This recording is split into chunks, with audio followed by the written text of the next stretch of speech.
This lady here is Amelia Mata Montesilio.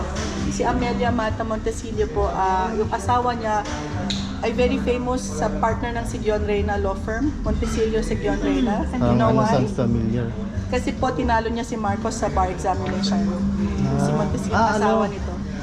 Magkakabatch po sila na No, mas mataas ang nakuhang score niya kesa kay, parang after several, mas patay yata siya kay Marcos. Tinalo niya yung President okay. Marcos. 98 si President Marcos o 90 something.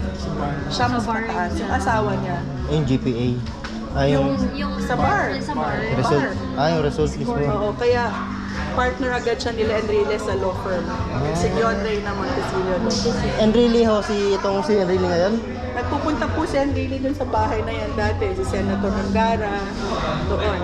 Sila Butz Aquino,